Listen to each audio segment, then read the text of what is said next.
Banda kamar ki cikin duniya, ni da kira aminta Hadiza tuna ta gozo yar auta ta mata. Sanda farar aniya, banda kamar ka cikin duniya, ni da kai na aminta ka cikar zana kai ne hasken rayuwata. Sanda farar aniya, banda kamar ki cikin duniya, ni da kira aminta Hadiza tuna ta gozo yar auta ta mata.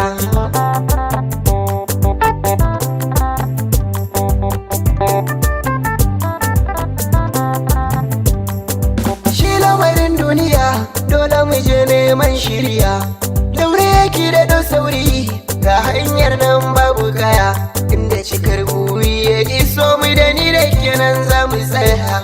Tafiya inda da gwani ya cikin ta sam ai ba gajiya, abinda ni da har na sani in na yi batan kai na tambaya, shi lamarin duniya haka ne ya komai cikinsa akwai aniya.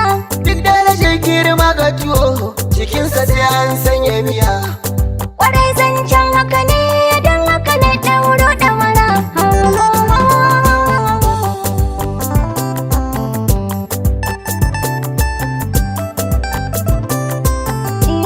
Na yarda da tsarin kula da 'ya'yana da miji, mai gida na ruhina a cikin ice kai ne ga miji, masu gulma da surutu kunai mijina ba sa ji.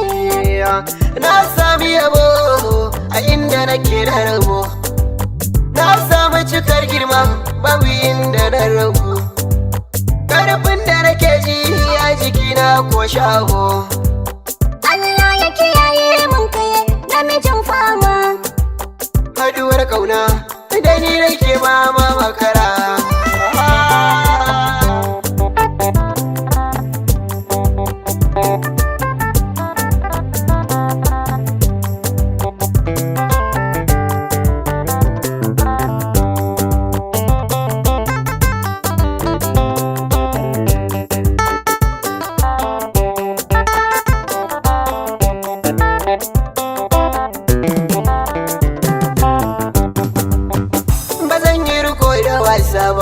Ba zan ki na kai ki cancan ba, ba dai na saka ki kuka ba, ba zan ki rike ki gangan ba.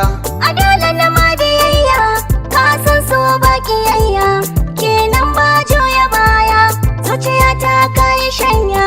Na aminta da kauna, ke ce mai share mun hawaye na, da rai da rabo sai ki zama uwar yaya.